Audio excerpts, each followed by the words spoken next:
रिश्ते में रुकावट का वजीफ़ा। मैं किसी को पसंद करती हूँ और वो भी मुझे पसंद करता है, लेकिन इनकी फैमिली की तरफ से इशू आ रहा है कि वो नहीं मान रहे।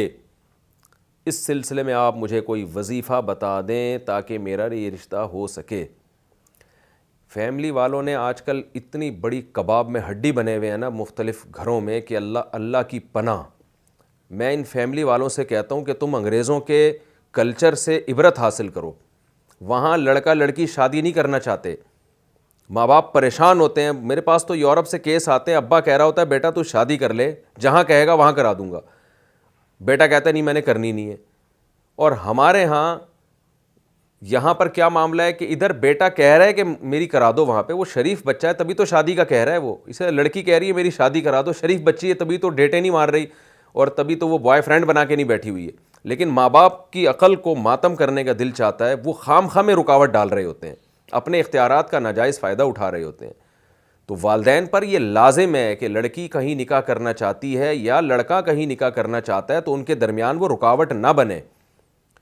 रुकावट उस वक्त बने जब वो ये फैसला करें कि ये बहुत ही नामुनासिब हो रहा है। मिसाल के तौर पर लड़की ने खुदा न ख्वास्ता किसी चरसी को पसंद किया हुआ है, हीरोइनची को पसंद किया हुआ है, या बहुत ही कोई ऐसे बंदे को पसंद किया हुआ है जो आपके ख़ानदान के लिहाज से किसी भी तरह से मैच ही नहीं करता। आपकी इज्जत का जनाजा निकल जाएगा मुआशरे में जब आप बताएंगे जी फलाने से हमारी बेटी ने निकाह किया, कुछ चरसी भंगी कोई हीरोइनची टाइप का ही आदमी होगा ना ऐसा। तो अगर इस तरह नहीं है तो फिर भाई शरीयत का हुक्म है, नबी सल्लल्लाहु अलैहि वसल्लम की सही हदीस है, लन तरा लिल मुतहाबैनी मिसलन निकाह, फरमाए दो मोहब्बत करने वालों में निकाह से बेहतर कोई चीज़ नहीं है। कुछ तो फ़र्क थोड़ा बहुत होता ही है ना। बाज़ दफ़ा लड़की पसंद कर रही होती है ऐसे लड़के को जो उम्र में उससे 1-2 साल छोटा होता है, माँ बाप यहाँ इशू खड़ा करते हैं कि अपनी उम्र से छोटे को पसंद क्यों कर रही हो। तो क्या हो गया भाई, 1-2 साल अगर 2-4 साल छोटा है तो आदमी ना, इंसान है, मर्द है। बाज़ दफ़ा लड़का पसंद कर रहा होता है किसी तलाक़ याफ्ता को, तो माँ बाप यहाँ एक तमाशा खड़ा कर देते हैं, तलाक़ याफ्ता से हम अपने बेटे की शादी करेंगे तो हमारी तो ख़ानदान में इज़्ज़त नाक कट जाएगी। तो भाई ख़ानदान में जो आपकी नाक कट रही है वो ख़ानदान के जाहिल होने की वजह से कट रही है। ख़ानदान पढ़ा लिखा समझदार होता तो नाक नहीं कटती, बल्कि फ़ख्र करता कि यार फ़ख्र करते कि भाई माशाल्लाह बेटे की ख्वाहिश को इन्होंने अपनी ख्वाहिश पे तरजीह दी है।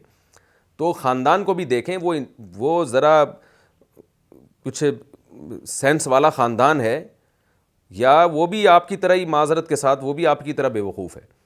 तो जहालत है, इससे ज़िना फैल रहा है मुआशरे में, माँ बाप को कोई फ़िक्र नहीं है, डिप्रेशन में जा रहे हैं, लड़का लड़की खुदकुशियाँ हो रही हैं। अभी मेरे पास चंद दिन पहले ख़ातून का फ़ोन आया कि 40 साल उनकी उम्र हो गई है, बाप ने जो है ना अपने ख़ानदान की भेंट चढ़ा दी है उस बेटी को कि मैं फ़लाँ कौम का हूँ तो फ़लाँ कौम में ही दूंगा मैं। बच्ची कह रही है मैंने नहीं करनी इस कौम में, मैं फ़लाँ जगह करना चाहती हूँ। वो लड़का डॉक्टर है, वो हर लिहाज से बेहतर है और बाप ने भी देख लिया लड़के को कि हर लिहाज से बेहतर, लेकिन चूंकि मेरी कौम का नहीं है तो मैंने नहीं करनी। तो ये जुल्म है भाई, माँ बाप के हुकूक की भी एक हद है। माँ बाप को लामहदूद अल्लाह ने हुकूक नहीं दिए हैं कि वो समझें कि हम औलाद को ग़ुलाम बना के रखें और अल्लाह ने हम पर इनका हक़ रखा है तो अब वो जो चाहें आप उनके साथ करते फिरें, ऐसा नहीं है। तो वालदैन को भी एक बाउंड्री है, लामहदूद हुकूक किसी के भी नहीं है। अल्लाह को यह हक़ हासिल है कि जो चाहे हुक्म दे दे वो, बाकी अल्लाह के सिवा किसी को यह हक़ हासिल नहीं है कि जिसको चाहे जो चाहे ऑर्डर दे दे। अपनी बाउंड्री से आपको निकलने की कतन इजाज़त नहीं है, क्योंकि ये मसला बहुत हसास नौइयत का है और माँ बाप इसमें बहुत जुल्म कर रहे हैं औलादों के ऊपर। इसलिए मैं इसमें ज़रा जज्बाती हो रहा हूँ कि हमारे पास केस आ रहे हैं, उनको रोकते हैं, फिर वो ज़िना कर रहे होते हैं, फिर वो डिप्रेशन में जा रहे होते हैं, फिर बाज़ दफ़ा ये होता है अपनी मर्ज़ी मुसल्लत करके लड़की की शादी कहीं और करा दी, उसका चक्कर पहले वाले से ही चल रहा होता है वो किसी और की बीवी और पुराने वाले से फ़ोन पे गप्पे लगा रही होती है वो बैठ के, क्योंकि उसके 1 साल उससे गपशप लगाई होती है उसने। और लड़के का भी यही हाल है, शादी कहीं और हो जाती है, याद उसको पुरानी आ रही होती है, बेड़ा गर्क, मियाँ बीवी एक दूसरे को धोखा दे रहे होते हैं। और फिर आपने अपनी बेटी की शादी अगर अपनी मर्जी से करानी थी तो फिर आप उसको घर की चारदीवारी में रखते।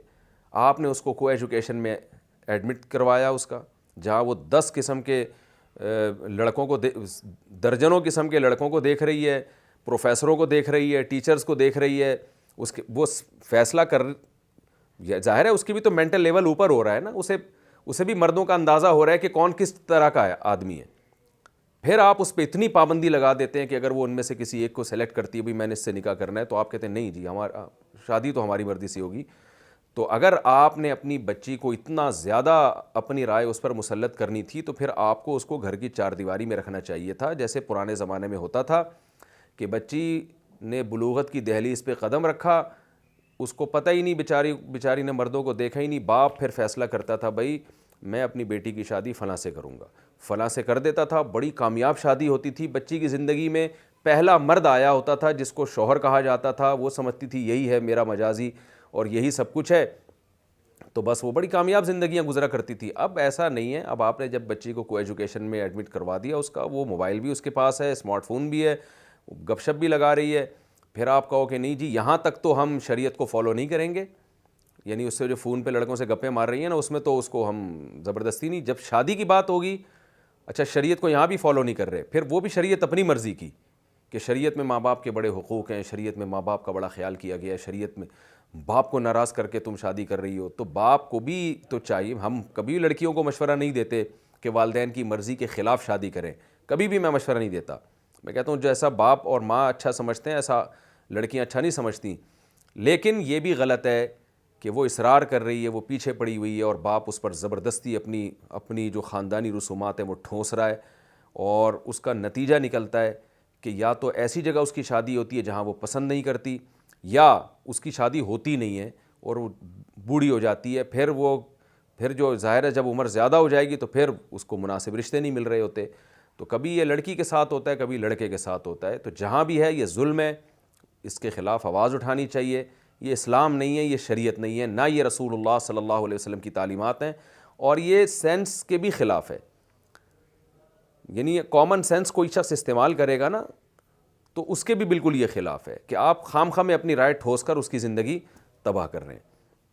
तो इसलिए मैं ये जो ख़ातून ने मसला पूछा है ना कि मैं किसी को पसंद करती हूँ, मुझे पसंद करते हैं और वो वजीफ़ा बताऊँ, वजीफ़े से मसाइल हल नहीं होते भाई। अल्लाह से दुआ मांगनी चाहिए, अल्लाह जो नाम लेके नहीं दुआ करनी चाहिए अल्लाह मेरी फ़लाने से शादी करा दे, ये तरीक़ा दुआ में मुनासिब नहीं है। यूँ दुआ करनी चाहिए अल्लाह अगर फ़लाँ जगह तेरे इल्म में मेरे लिए बेहतर है तो वहाँ मेरा निकाह मुक़द्दर कर दे, अगर वहाँ बेहतर नहीं है तो जहाँ बेहतर है वहाँ मुक़द्दर कर दे, क्योंकि अल्लाह का इल्म आपके इल्म से बहरहाल ज़्यादा है।